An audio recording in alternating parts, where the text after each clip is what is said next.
এ জীবনে না করিলাম বন্দেগি গুনাহ করে কাটাইলাম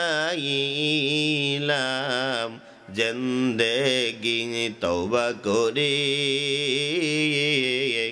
আমার তওবা ভাঙ্গিলাম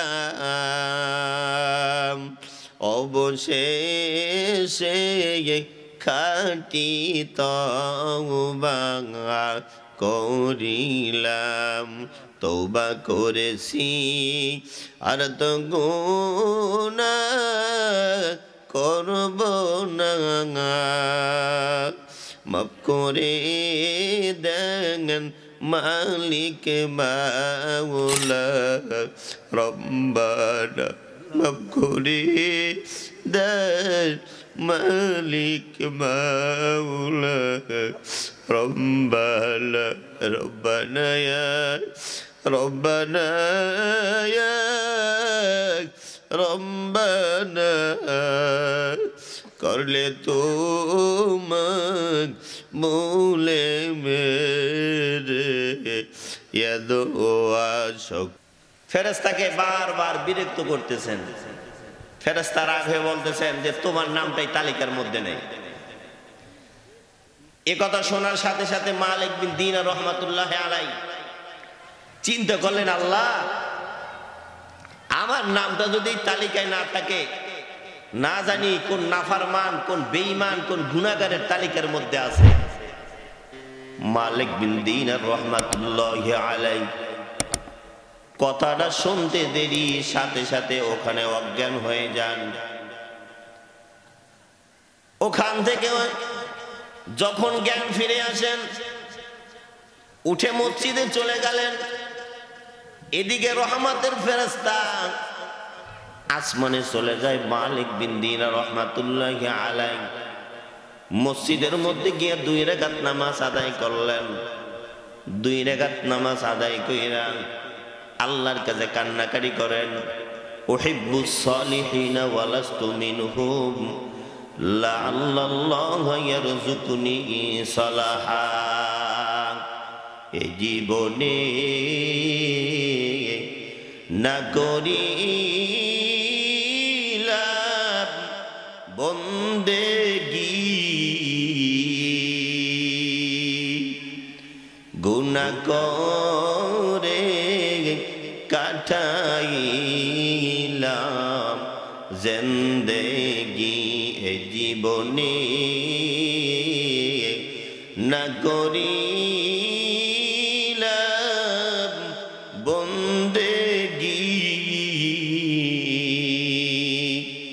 গুনাহ করে কাটাইলাম জিন্দেগি তওবা করে আবার তওবা ভাঙ্গিলাম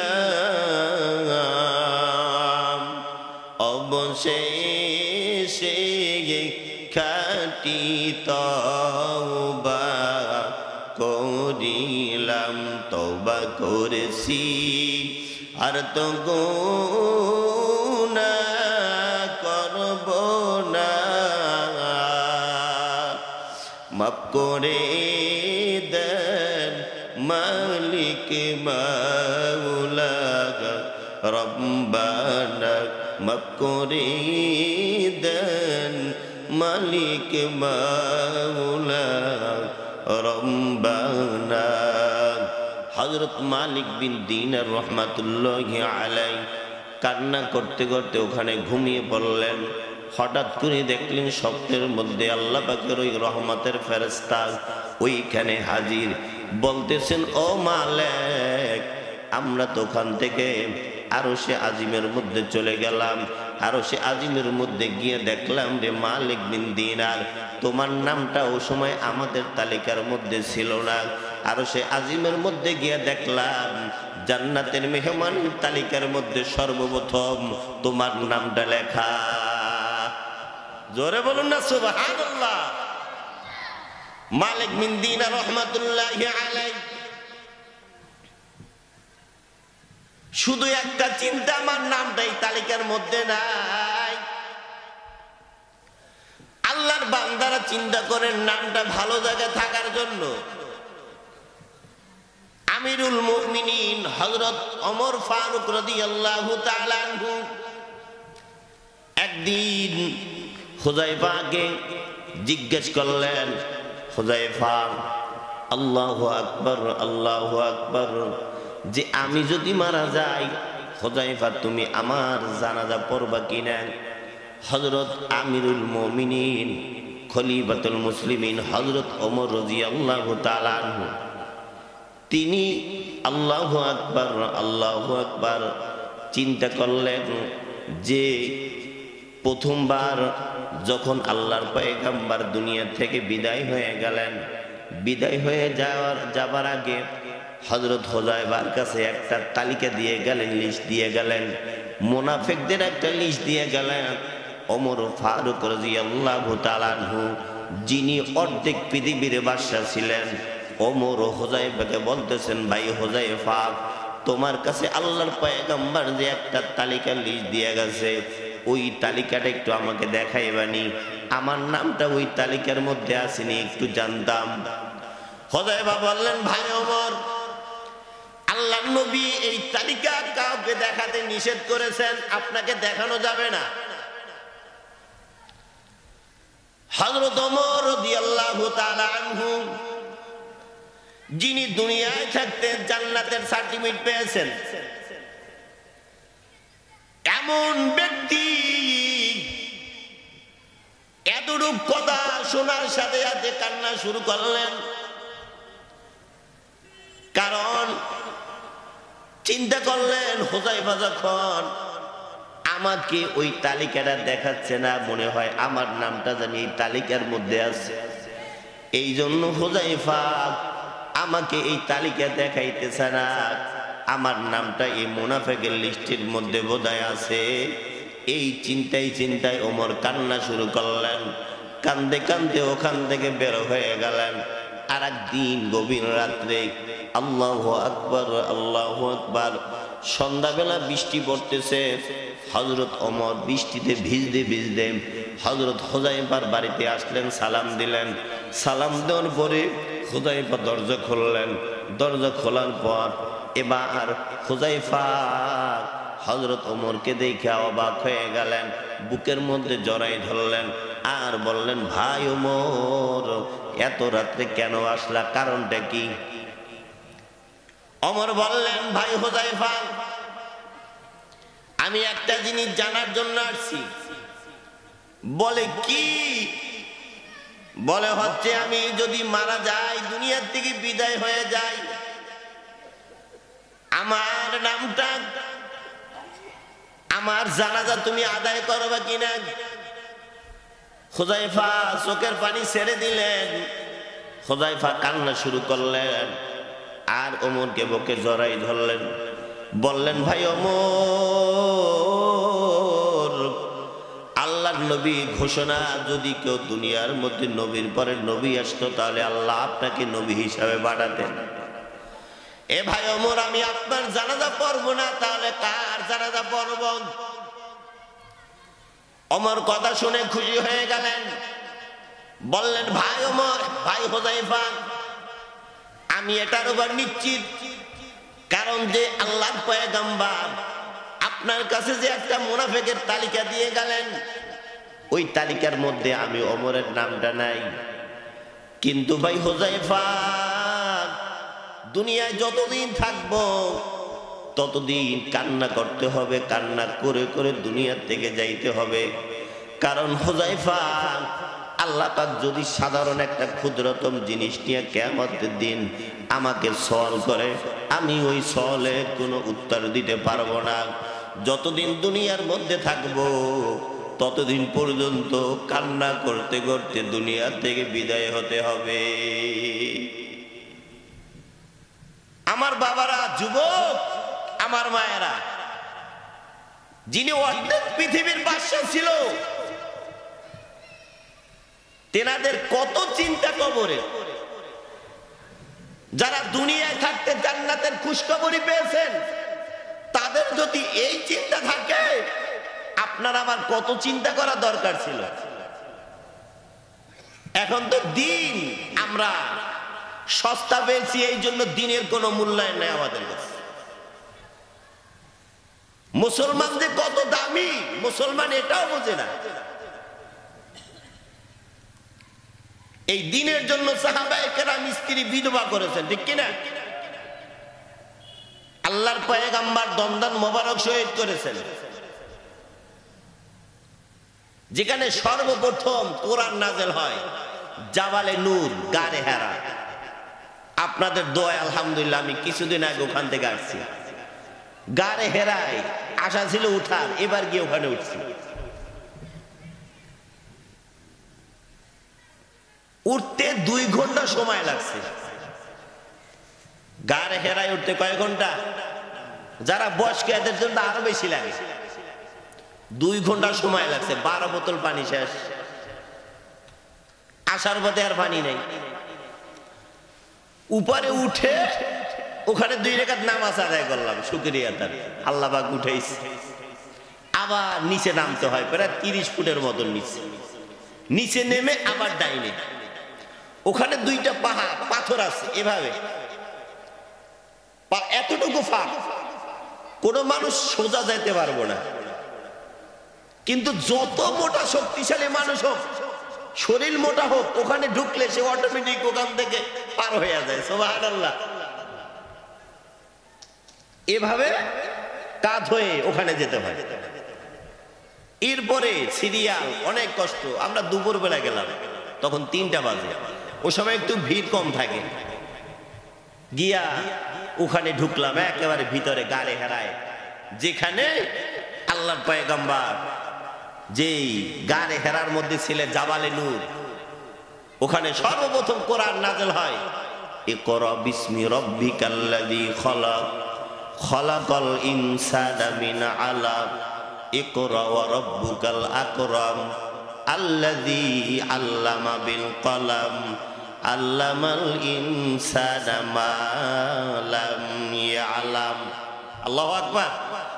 এই আয়াত, 5টি আয়াত ওখানে নাযিল। আম্মাজান খদিজা ওখানে খাবার নিয়ে যাইত। মহিলা মানুষ কত কষ্ট করে ওখানে উঠতো। এ আমার মা, কত আরামে আছি আমরা। দিন এমনি পেয়েছি, কত কষ্টের মাধ্যমে দিন আসছে জানেন? ইতিহাস পড়ুন, নবীজির জীবনে পড়ুন, সাহাবীদের জীবনে পড়ুন, তাহলে পাবেন খুঁজা।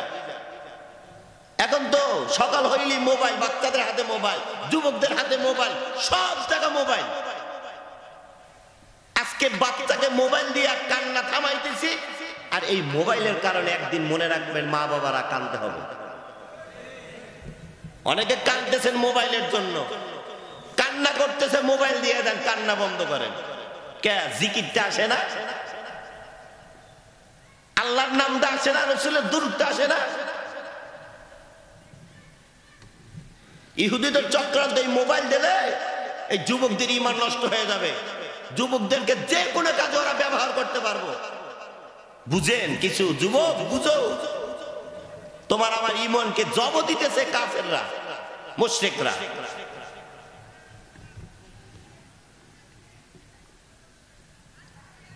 যখন এই জাবালে নূরে কোরআন নাযিল হয়, কোরআন নাযিল হওয়ার পরে আল্লাহর পয়গম্বর বাইতুল্লাহ চত্বরে গিয়া নামাজ আদায় করলেন, নামাজের নিয়ত করলেন। এই সূরা, এই বাবারা কথা বলো না, এই সূরা 2 ভাগে নাযিল হয়। 5 আয়াত ওখানে নাযিল হয়েছে, আর 5 আয়াত হেরেমে নাযিল হয়েছে। সুবহানাল্লাহ। যখন নামাজে দাঁড়াইলো, নামাজে দাঁড়ানোর পর আপনাদের কষ্ট হয়? একটু সামনে আগাই জিকিরে, লা ইলাহা ইল্লাল্লাহ। ফাঁকা জায়গা পুরো করেন, লা ইলাহা ইল্লাল্লাহ, লা ইল্লাল্লাহ। এক হাত আগাইলে আল্লাহ রহমত 10 হাত আগায়। সুবহানাল্লাহ। আসেন, আমার মুরব্বী বাবাদের কষ্ট হলে যুবক ভাইয়েরা আসেন, যুবকরা সামনে আসেন, ভবিষ্যৎ যুবকদের ঠিক কিনা ধরে বলুন লিল্লাহি তাকবীর, নারায়ে তাকবীর, লিল্লাহি তাকবীর। আজকের মাহফিল সফল হোক, সফল হোক, নারায়ে তাকবীর। বাইতুল্লাহ যখন নামাজে দাঁড়ালেন, আবু জাহেল ঘোষণা দিল, হে মুহাম্মদ, তুমি যদি এই পথ থেকে সরে না আসো তাহলে তোমাকে ঘাড় ধাক্কা দিয়ে বের করে দেব। নাউজুবিল্লাহ বলুন না।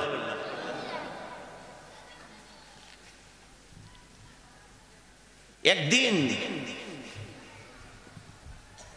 আবু লাহাব এবং আবু লাহাবের স্ত্রী, যখন সূরা লাহাব নাযিল হয়, তখন আবু লাহাবের স্ত্রী হাতে পাথর নিয়ে আল্লাহ রসুলকে মারার জন্য গেলেন। আল্লাহ রসুল মক্কার মাতাফের মধ্যে, মক্কা শরীফের মধ্যে, এরেমের মধ্যে, আবু বকরও সাথে ছিল। উম্মে জামিল এসে খুঁজতেছেন, এ যারা আশেপাশে ঘুরতেছেন এদেরকে পাঠাই দেন, গল্প গুজব আজকের জন্য বন্ধ। আমার ভাইয়েরা হাতে পায়ে ধরি, আসুন এই জান্নাতের বাগানে আসুন। একদিন আফসোস করবেন, হায় হায় আমার সময়টা নষ্ট করলাম। এই সময়ের জন্য আল্লাহর কাছে জবাবদিহি করতে হবে। এজন্য আমার স্বেচ্ছাসেবক ভাইরা যারা আছি এদেরকে বুঝিয়ে এই জান্নাতের বাগানে পাঠিয়ে দিই। আল্লাহ পাক সকলকে আসার বসার কথা শুনে আমল করার তৌফিক দান করুন, বলুন আমিন। পাথর নিয়ে আসলেন হাতের মধ্যে, কাকে মারার জন্য? আল্লাহর নবীকে মারার জন্য। আসার পরে দেখতেছেন আবু বকর বসে আছে। তখন জিজ্ঞেস করতেছেন উম্মে জামিল, আবু লাহাবের স্ত্রী, যে তোমার মোহাম্মদ কোথায়? বলে আমার মোহাম্মদ কেন? বলে তার কারণে আসমান থেকে আমাদের উপর অভিশাপ নাযিল হয়েছে, একে পাইলে পাথর মেরে তার মাথা ফাটিয়ে দিতাম। একথা বলে উম্মে জামিল চলে গেলেন। আমার দিকে তাকান, উম্মে জামিল কি করছেন? আবু লাহাবের স্ত্রী ওখান থেকে চলে গেছে। যাওয়ার পরে আবু বকর রাদিয়াল্লাহু তাআলা আনহু বলতেছেন, ইয়া রাসূলুল্লাহ, উম্মে জামিল কি আপনাকে দেখে নাই? বললেন না, ওর থেকে আল্লাহ পাক আমার থেকে তার চোখের দৃষ্টি কাড়িয়ে এনেছে। জোরে বলুন সুবহানাল্লাহ। তার দৃষ্টি আল্লাহ রসুলকে দেখতে পারে নাই। আল্লাহ পাক যদি হেফাজত করে, এভাবেই হেফাজত করে, ঠিক কিনা? মক্কার চত্বরে নামাজরত অবস্থায় আল্লাহ রসুল যখন নামাজ শুরু করলেন, আবু জাহেল বললেন, হে মুহাম্মদ, তুমি এই নামাজ বন্ধ না করলে তোমাকে ঘাড় ধরে এখান থেকে বের করে দেব। শুধু তাই নয়, আবু জাহেল আল্লাহ রসুলকে মারা পেছিয়ে আমার আম্মাজানকে কবরে রাখার জন্য। কারণ আমার আম্মাজান কবরকে অনেক ভয় পায়, কবরকে অনেক ভয় পায়। এই জন্য আল্লাহ পাক হয়তো আপনার এই চাদরের উসিলায় এই কবরকে, কবরের আযাব আল্লাহ মাফ করে দিতে পারেন। এই জন্য আপনার একটা চাদর পেছিয়ে ওই কবরে রাখার জন্য আম্মাজান আপনার কাছে অনুরোধ জানাচ্ছে। বলার সাথে সাথে আল্লাহ রসুল কান্না শুরু করলেন, চোখের পানি ছেড়ে দিলেন। আল্লাহ নবী কাঁদতেছেন। এই কান্নার আওয়াজ আম্মাজান খাদিজা রাদিয়াল্লাহু তাআলা আনহার কান পর্যন্ত চলে গেলেন। যাওয়ার সাথে সাথে আম্মাজান খাদিজা রাদিয়াল্লাহু তাআলা আনহা ফাতেমাকে ডাকলেন, মা ফাতেমা, তোমার বাবা রাহমাতাল লিল আলামিন আমার এই কথার কারণে মনে হয় কষ্ট পেয়েছে, এই জন্য কান্না করতেছে। আল্লাহ নবীকে কান্না করতে নিষেধ করো, কারণ আল্লাহ নবীর পানি যদি চোখের থেকে এক ফোঁটা ধরে আমার আল্লাহ আমার উপর নারাজ হয়ে যাবে। নবীর পানির কত দাম, চোখের পানির কত দাম, আল্লাহর পয়গম্বর জানো না কাঁদে। ও ফাতেমা, আল্লাহর পয়গম্বরের কান্না বন্ধ করতে বলেন। বলার সাথে সাথে আম্মা জান খাদিজা রাদিয়াল্লাহু তাআলা আনহা যখন খবর পাঠালেন, ফাতেমা বললেন, বাবা এত কান্না করতেছেন, আম্মা জান একটা চাদর চাওয়ার কারণে নাকি? এ কথা বলার সাথে যখন শুনলেন, আল্লাহর নবী আরো কাঁদতেছেন, আর বললেন, মা ফাতেমা আমি এই জন্য কাঁদতেছি না। বলে তাহলে কেন কান্না করতেছেন? বলে আমি কাঁদতেছি এই জন্য, যখন ইসলামের দুনিয়ার মধ্যে যত মানুষ ইসলাম ধর্ম গ্রহণ করেছেন, প্রত্যেককে দাওয়াত দেওয়ার পর ইসলাম ধর্ম গ্রহণ করেছেন, আর তোমার আম্মা তাকে আমি ইসলামের দাওয়াত দিই নাই, তিনি স্বইচ্ছায় ইসলাম ধর্ম গ্রহণ করেছেন। লা ইলাহা ইল্লাল্লাহু মুহাম্মাদুর রাসূলুল্লাহ সাল্লাল্লাহু আলাইহি ওয়াসাল্লাম। তোমার আম্মাজানকে আমি দাওয়াত দিই নাই, দাওয়াত দাও ব্যতীত তিনি ইসলাম ধর্ম গ্রহণ করলেন। শুধু এখানে খাদ্য নাই, ইসলাম ধর্ম গ্রহণ করার পর তার যত ধন দৌলত ছিল সব কিছু আল্লাহর রাস্তার মধ্যে খরচ করে দিলেন, ব্যয় করে দিলেন। এখন মাত্র একটা চাদরের খরিদ্দার হিসাবে আমার কাছে আবদার করেছেন, আমি এই জন্য আমি কাঁদতেছি, আমার কান্না রাখতে পারতেছি না। কিছুদিন পর 6 মাস পর আম্মা জান খাদিজা রাদিয়াল্লাহু তাআলা আনহা ইন্তেকাল করলেন, মারা গেলেন। মারা যাওয়ার সময় যখন কবরে রাখলেন, কবরে রাখার পরে আল্লাহু আকবার সুন্নাত হইল, মুসলমানকে যখন কবরে রাখা হয় মুসলমানের চেহারাটা কিবলামুখী করে দেওয়া। কারণ যদি চেহারা কিবলামুখী থাকে, এই উসিলা আল্লাহ পাক তার কবর আযাব মাফ করে দেন। বাইতুল্লাহ কত দামি, আল্লাহর ঘর কত দামি, এই জন্য চেহারাটা বাইতুল্লাহমুখী করে দেওয়া। আল্লাহর পয়গম্বর যখন খাদিজাকে কবরে রাখলেন, কবরে রাখার পর চেহারাটা কিবলামুখী করে দিলেন, কিবলামুখী করে দিলেন, কিন্তু চেহারা কিবলামুখী থাকে না, আবার আরজ বরাবর হয়ে যায়। আবার কিবলামুখী করে দিলেন, আবার আরজ বরাবর হয়ে গেলেন। আল্লাহর পয়গম্বর কবরে কান্না শুরু করে দিলেন। যখন কান্না শুরু করলেন, আল্লাহ পাক হযরত জিবরাইলকে পাঠালেন, এ জিবরাইল যাও যাও, আমার বন্ধু যেন না কান্দে, আমার বন্ধুর চোখের পানি মুছতে বলো। জিবরাইল এসে সালাম দিলেন, আসসালামু আলাইকুম ইয়া রাসূলুল্লাহ, এ আল্লাহর পয়গম্বর চোখের পানি মুছুন, কারণ আপনার চোখের পানি আল্লাহ পাক বরদাস্ত করতে পারে না। সুবহানাল্লাহ। রাসূলের চোখের পানি, রাসূলের কান্না আল্লাহ সহ্য করতে পারে না। আল্লাহ জানাই দিলেন, এ জিবরাইল আমার হাবিবকে জানিয়ে দাও, আমার খাদিজার উপর আমি আল্লাহ রাজি আছি, আমি খুশি আছি। কারণ কি, খাদিজার উপর আমি এত রাজি খুশি, দুনিয়ার প্রত্যেকটি মানুষ কলমা পড়েছে দাওয়াত দেওয়ার পরে, খাদিজার কাছে দাওয়াত দেওয়া ব্যতীত খাদিজা ইসলাম ধর্ম কবুল করেছেন। এখানেই ক্ষান্ত নয়, খাদিজার যত ধন দৌলত ছিল সব আমি মাওলার রাস্তায় খরচ করে দিয়েছেন। আজকে আমি চাই আমার খাদিজা, আল্লাহু আকবার, আমার বান্দির চেহারা আমার কিবলার দিকে না থাইকা আমার আরশ বরাবর থাকুক, এটাই আমার আল্লাহর পছন্দ। জোরে বলুন সুবহানাল্লাহ।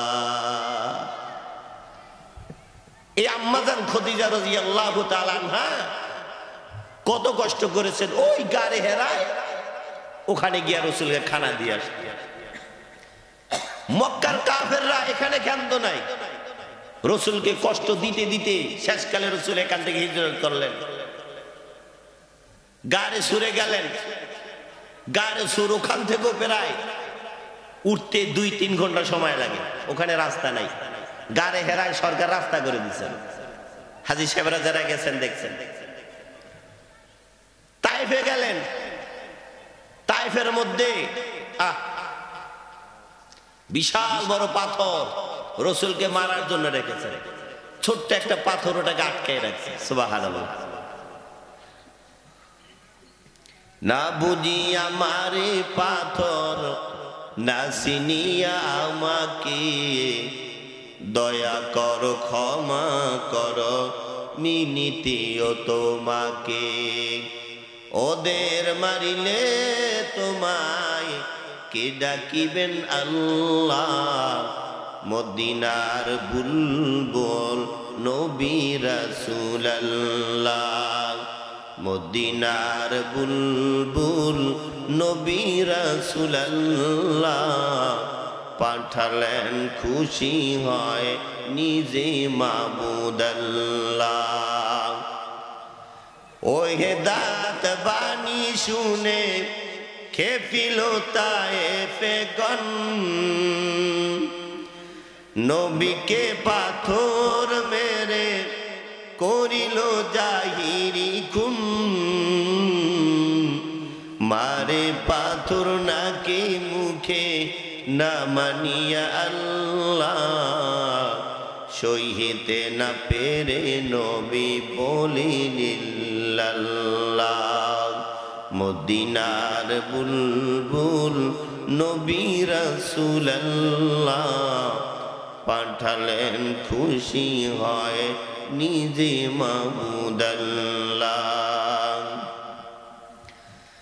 মার খেয়ে তায়েব ছেড়ে পালালেন পাহাড়ের পার পাথরকে ডাকিয়া বলেন গোপনেতে পরোয়ার তুলার মতো নরম হও পাথর নর খবরদার বেয়াদবি করিও না ইনি রাসূলুল্লাহ বেয়াদবি করিও না ইনি রাসূলুল্লাহ মদিনার বুলবুল নবী রাসূলুল্লাহ মদিনার বুলবুল নবী রাসূলুল্লাহ পাঠালেন খুশি হয় নিজে মাবুদ আল্লাহ না বুঝিয়া মারে পাথর না চিনিয়া আমাকে দয়া করো ক্ষমা করো মিনিতিও তোমাকে ওদের মারিলে তোমায় কে ডাকিবেন আল্লাহ মদিনার বুলবুল নবী রাসূলুল্লাহ মদিনার বুলবুল নবী রাসূলুল্লাহ পাঠালেন খুশি হয় নিজে মাবুদ আল্লাহ আল্লাহর পয়গম্বর সরকারে দো আলম নবী মুজাসসাম রহমাতাল লিল আলামিন মুহাম্মদ রাসূলুল্লাহ সাল্লাল্লাহু আলাইহি ওয়াসাল্লাম যখন মার খেয়ে আল্লাহু আকবার তায়েবের দিকে গেলেন তায়েবের মধ্যে যখন গেলেন আল্লাহর পয়গম্বরের পানি পিপাসা লাগলো এদিক থেকে আল্লাহু আকবার একটা ইহুদি কিছু বকরির পাল নিয়ে যাচ্ছে আল্লাহর পয়গম্বর যায়েদকে বলতেছেন ও যায়েদ ওই বকরির পালের পালওয়ালাকে একটু ডাক দাও বলো যে একটা বকরি দেব কিনা আমি পিপাসা এই বুকটা শুকিয়ে গেছে গলাটা শুকিয়ে গেছে যায়েদ ডাক দিল হে আল্লাহর বান্দা তোমার ওখান থেকে একটা বকরি দিবানি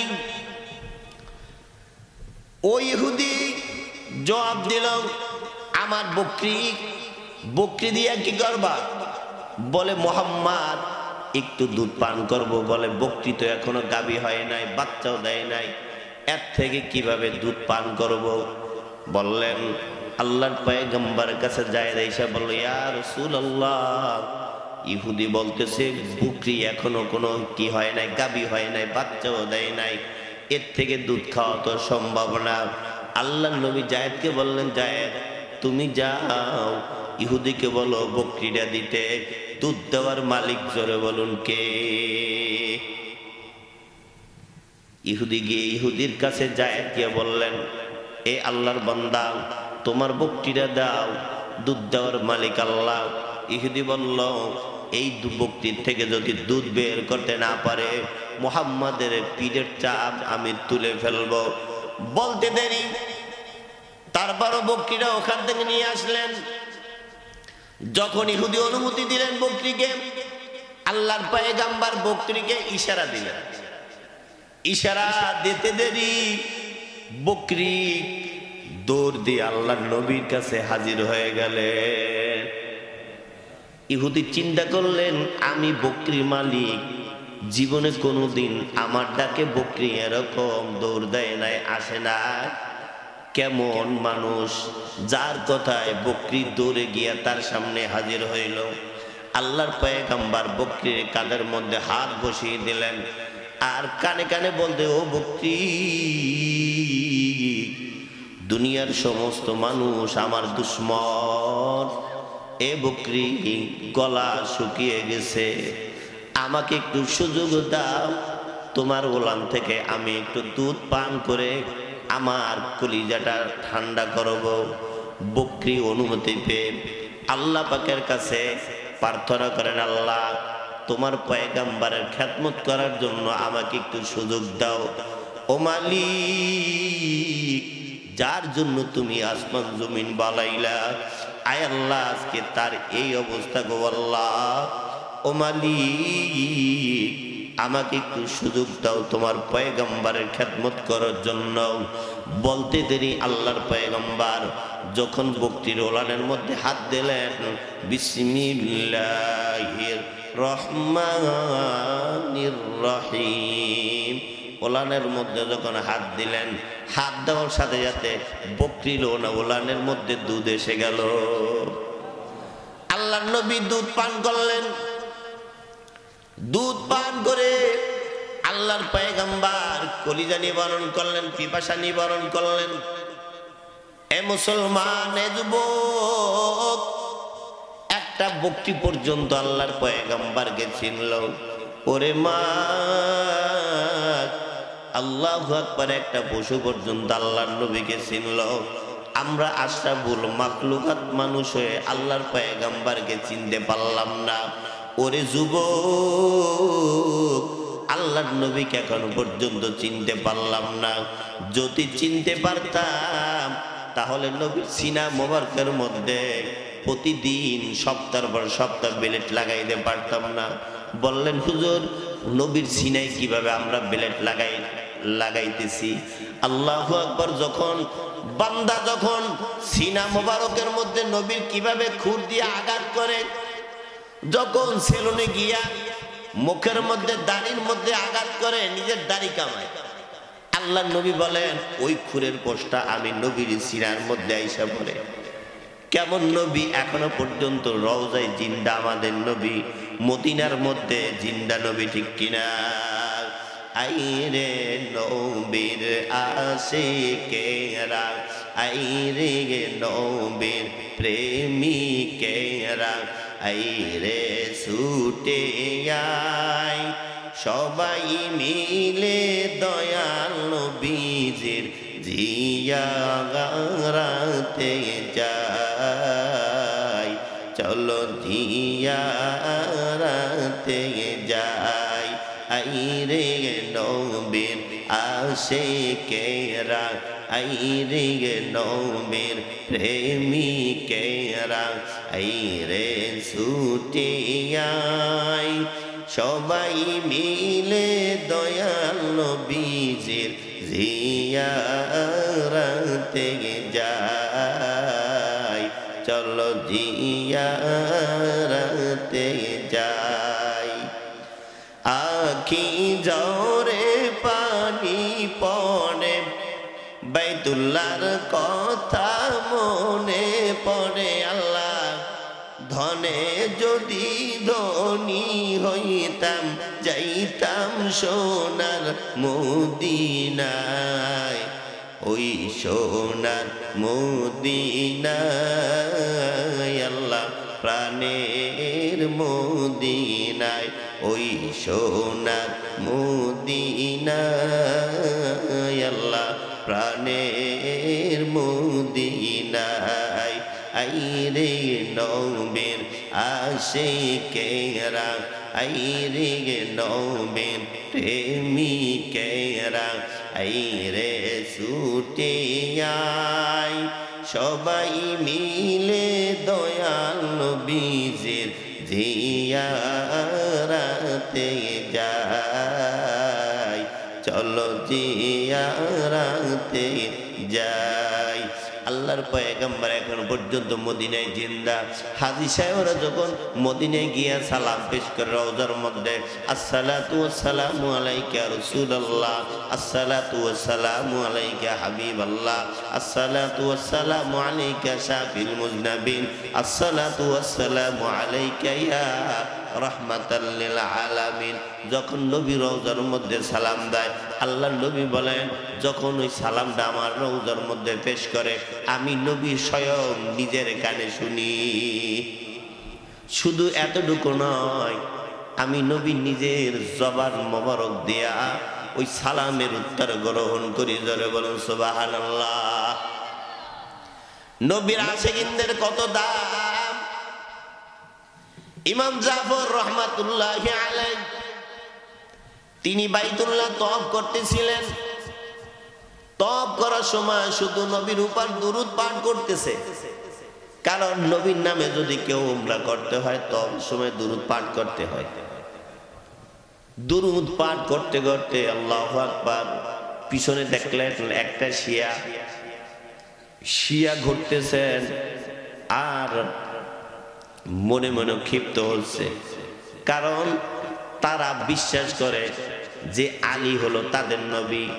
জিবরাইল ভুলের কারণে মুহাম্মাদের উপর ওহী পাঠাইলেন। জোরে বলুন নাউজুবিল্লাহ। এটা হলো তাদের আকীদা। ঘুরতেছেন, ঘুরতে ঘুরতে যখন তওয়াফ শেষ হলো, ইমাম জাফর রহমাতুল্লাহি আলাইহিকে দাওয়াত দিলেন। দাওয়াত দিয়ে বলতেছেন, হযরত আমার বাসায় আপনি মেহমান হবেন। ইমাম জাফর রহমাতুল্লাহি আলাইহি তার বাসার মধ্যে গেলেন। যাওয়ার পরে ওই শিয়ার মনে হলো খারাপ উদ্দেশ্য, এমন উদ্দেশ্য যে তার দিলের হইল গোসা রাগ। বাসার মধ্যে যখন গেলেন, আরো কিছু লোক সন্তানাস ঘরের মধ্যে বসাই রাখলেন। ইমাম জাফর রহমাতুল্লাহি আলাইহিকে পিছ মোড়ে বাঁধলেন, আর একজনে পা চেপে ধরলেন। হাতের মধ্যে একটা চাকু নিয়া ইমাম জাফর রহমাতুল্লাহি আলাইহির জিহ্বা মোবারক বের করলেন, হাত দিয়ে কেটে দিলেন। জোরে বলুন না নাউজুবিল্লাহ। কেটে দেওয়ার পর জিহ্বাটা হাতের মধ্যে ধরাই দিয়ে বলতেছেন, যাও, যে নবীর উপর তুমি দুরূদ পাঠাইতেছিলাম ওই নবীর উপর তার কাছে গিয়া তুমি আবদার করো, সে যেন তোমার জিহ্বাটা আবার পুনরায় জোড়া লাগিয়ে দেয়। আল্লাহু আকবার। ইমাম জাফর রহমাতুল্লাহি আলাইহির জিহ্বা যখন কেটে দিলেন, আল্লাহু আকবার, কান্না করতে করতে করতে করতে অজ্ঞান হয়ে গেলেন। ইমাম জাফর রহমাতুল্লাহি আলাইহি যখন অজ্ঞান হয়ে গেলেন, অজ্ঞান হওয়ার পরে আল্লাহু আকবার, স্বপ্নের মধ্যে দেখেন আল্লাহর পয়গম্বর দু জাহানের সরদার তাজদারি মদিনা মুহাম্মদুর রাসূলুল্লাহ সাল্লাল্লাহু আলাইহি ওয়াসাল্লাম হাজির। শুধু তিনি একা নয়, সাথে আবু বকর, ওমর, ওসমান, আলী, সাহাবায়ে কেরাম সহ আছেন। আল্লাহর নবী জিজ্ঞেস করলেন, ও জাফর, তোমার এমন অবস্থা কেন? সমস্ত ঘটনা আল্লাহর নবীর কাছে পেশ করলেন। আল্লাহর নবী আল্লাহু আকবার সাহাবীকে অর্ডার দিলেন, সাহাবীরা রে জিহ্বাটা নাও, নিয়ে আল্লাহর নবীর হাতে দিলেন। আল্লাহর নবী জিহ্বাটা নিয়ে ইমাম জাফর রহমাতুল্লাহি আলাইহির মুখের মধ্যে লাগাই দিলেন। লাগাইয়া দিতে দেরি ইমাম জাফর রহমাতুল্লাহি আলাইহি তার জ্ঞান ফিরে আসলো। জ্ঞান ফিরে আসার পর দেখতেছেন হাতের মধ্যে জিহ্বাটা নাই। আল্লাহু আকবার, জিহ্বা কোথায় গেল খুঁজে পাচ্ছে না। দেখলেন জিহ্বা আগের জায়গায় বরাবর ওই জায়গার মধ্যে লেগে আছে, কোনো ব্যথা ভুলা আর কোনো কিচ্ছু নাই। জোরে বলুন না সুবহানাল্লাহ। কেমন নবী! এরপরে ওখান থেকে আবার একদিন তওয়াফ করতেছেন, আর একটা লোক আবার পিছে ঘুরতেছে। ইমাম জাফর রহমাতুল্লাহি আলাইহির পিছনে দেখলেন, পিছনে তাকায় দেখলেন যে আর একটা কালো হাবশী লোক ঘুরতেছে। ঘোরার পরে ওই লোকটা আবার ইমাম জাফর রহমাতুল্লাহ আলাইকে দাওয়াত দিলেন, হযরত আমার বাসায় দাওয়াত। আপনাদের কষ্ট হয়? অল্পর মধ্যে শেষ করে দেব ইনশাআল্লাহ, অনেক রাত হয়েছে। ইমাম জাফর রহমাতুল্লাহ আলাই আবার দেখলেন আর একটা লোক, কালো লোক ঘুরতেছে। তপ শেষ করলেন, লম্বা ঘটনা সংক্ষিপ্ত ভাবে বলতেছি বাজান। ঘোরার পরে ওই লোকটা আবার দাওয়াত দিলেন। দাওয়াত দেওয়ার পর বললেন হযরত আমার বাসায় দাওয়াত। তার দিলে দিলে ভয়, আগের লোকের মতন দেখতে, কিন্তু দাওয়াত দেওয়া, যদি কেউ দাওয়াত দেয় দাওয়াত গ্রহণ করা সুন্নাত। দাওয়াত গ্রহণ করলেন। একদিন আল্লাহর পয়গম্বরকেও এক ইহুদি দাওয়াত দিলেন। দাওয়াত দেওয়ার উদ্দেশ্য যে মুহাম্মদ আমার বাসায় গেলে একটা কুকুর পালতো। কি বলতো? উদ্দেশ্য, কারণ মানুষে মারলে তো জেল হাজত জরিমানা আছে, কুকুর দিয়ে মারলে তো আর জেল হাজত জরিমানা নেই। কত বড় নিকৃষ্ট মানুষ। আল্লাহর পয়গম্বরকে দাওয়াত দিলেন, হে পয়গম্বর, আপনার আমার বাসায় দাওয়াত। রাসূল দাওয়াত গ্রহণ করলেন। দাওয়াত গ্রহণ করার পর যখন বাসার সামনে গেলেন, দেখলেন দরজার নখ, তালা মারা। ইহুদি ও জায়গার মধ্যে নাই। কুকুর একটা ছিল, কুকুরকে সাথে নিয়ে দূরে এক জায়গায় বসে আছে। বসার পরে দেখলেন মুহাম্মদ তার দরজার কিনারে হাজির। জানে আল্লাহর পয়গম্বর ওয়াদা খেলাপ করে না। রাসূল যখন বলছে আসবো, অবশ্যই আসবো। আল্লাহর পয়গম্বর হাজির। ইহুদি দূর থেকে তাকাইয়া দেখছে। যখন আল্লাহর নবী তার দরজার কিনারে হাজির, ইহুদি তার কুকুরকে এবার ঝুঁকাইতেন, এ কুকুর, আমার দুশ্মন, আমার বাপদাদার দুশ্মন। কুকুর যাও যাও, আমার দুশ্মনকে গিয়ে আঘাত করো, আমার দুশ্মন যেন দুনিয়া থেকে বিদায় হয়ে যায়। কুকুর দৌড়াইতে দৌড়াইতে আসলেন। আসার পরে যখন আল্লাহর নবীর সামনে আসলেন, কুকুর একবার আল্লাহর নবীর চেহারা মোবারকের দিকে তাকান, আর একবার পা মোবারকের দিকে তাকান। আল্লাহু আকবার। কুকুর তাকাইতেছে কার দিকে? রহমাতাল লিল আলামিন, আল্লাহর নবীর চেহারার দিকে তাকাইলেন। আল্লাহু আকবার। কুকুর তাকাইয়া ওখান থেকে আবার রিটার্ন পিছনে চলে গেলেন। আবার যখন চলে গেলেন, মালিক বললেন, এ কুকুর, আমার দুশ্মন, আমার বাপ দাদা দুশ্মনকে কিছু করতে পারলি না, আবার যা, আবার গিয়ে আঘাত কর। কুকুর আবার দৌড়াতে দৌড়াতে আসলেন। আল্লাহর নবীর সামনে এসে একবার পা মোবারকের দিকে তাকায়, আর একবার নবীর চেহারা মোবারকের দিকে তাকায়। এরকম একবার না, দুইবার না, তিনবার তাকানোর পরে তিনবার আসলেন, গেলেন। এবার মালিক কুকুরকে বলতেছেন, এই কুকুর, তোমাকে এত প্রশিক্ষণ দিলাম, তোমার প্রশিক্ষণ কি তুমি ভুলে গেলা? আমার দুশ্মন, আমার ধর্মের দুশ্মন, বাপদাদার দুশ্মনকে তুমি কিছু করতে পারলা না। আল্লাহ পাক কুকুরের জবান খুলে দিলেন। কুকুর বলতে, ও মালিক, যার জন্য আল্লাহ পাক আসমান জমিন সব সৃষ্টি করেছে, আল্লাহু আকবার, এ মালিক, আমার প্রশিক্ষণ আমি ভুলি নাই। যদি আরেকবার আপনি তার দিকে ইঙ্গিত করেন, তাহলে যত প্রশিক্ষণ আমাকে দেওয়াইয়াছেন সমস্ত প্রশিক্ষণ আপনার উপর আমি বাস্তবায়ন করে ছাড়ব। সুবহানাল্লাহ। মালিক শুই না অবাক। আল্লাহর পয়গম্বরের কাছে গেলেন। যাওয়ার পরে বললেন, হে পয়গম্বর, আর দেরি নয়, আমাকে কলমা পড়াই দিন, লা ইলাহা ইল্লাল্লাহু মুহাম্মাদুর রাসূলুল্লাহ সাল্লাল্লাহু আলাইহি ওয়াসাল্লাম। আল্লাহর নবীর জীবনী এত মজেজা, এত মজেজা, সারা জীবন আলোচনা করলো, আমাদের নবীর জীবনী কখনো শেষ হবে না। সুবহানাল্লাহ। এক ইহুদি আল্লাহ রসুলের কাছে গেলেন, বলে হে মুহাম্মদ, আপনি কি সত্যি পয়গম্বর? বলে হ্যাঁ, আমি সত্যি পয়গম্বর। কয় আপনাকে গাছে চিনি কিনা? বলে হ্যাঁ গাছে চিনে। মাছে চিনে? বলে হ্যাঁ চিনে। প্রাণীতে চিনে? বলে চিনে। বলে যদি গাছে মাছে আপনাকে চিনে থাকে, তাহলে ওই যে গাছটা দেখতেছেন, ওই গাছটা আপনার সামনে হাজির করান। বলে যদি হাজির করাই তাহলে কি করবা? বলে যদি হাজির করাইতে পারেন তাহলে আমি কলমা পড়ে মুসলমান হয়ে যাব। রসুল যদি কেউ সুন্দর কলমা পড়ে মুসলমান হইব, তার জন্য নিজের জীবনটা দিতেও রাজি ছিল, এত খুশি হয়েছে। তারিখের মধ্যে আসছেন আল্লাহর পয়গম্বর গাছকে বলেন, ও গাছ, তুমি যদি আমাকে চিনিতা করে গাছ, তাহলে আমার সামনে হাজির হও।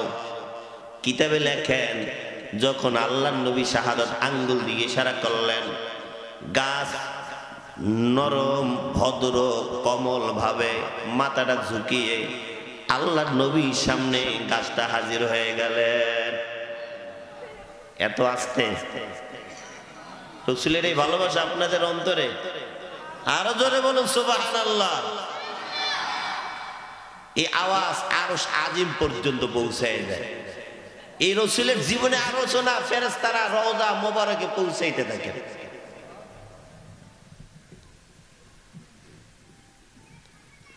গাছটা হাজির হইলেন, আল্লাহর পয়গম্বর ইহুদিকে বলতেছেন, হে আল্লাহর বান্দা কলমা পড়ো। বলে না, কলমা পড়তাম না।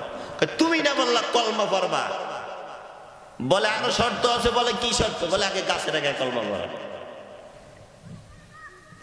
আল্লাহর পয়গম্বর বলেন, ও গাছ, তুমি যদি আমাকে চিনো, গাছে একটু কলমা পড়ে দেখাও।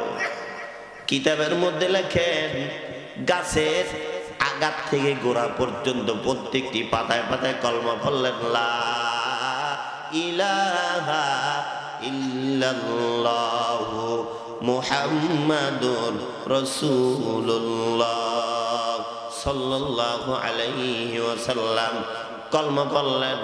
আল্লাহর পয়গম্বর ইহুদিকে বললেন, এ আল্লাহর বান্দা কলমা পড়ো। গাছে তো কলমা পড়লেন। বলেন না এখন কলমা পড়বো না। বলে কারণ কি?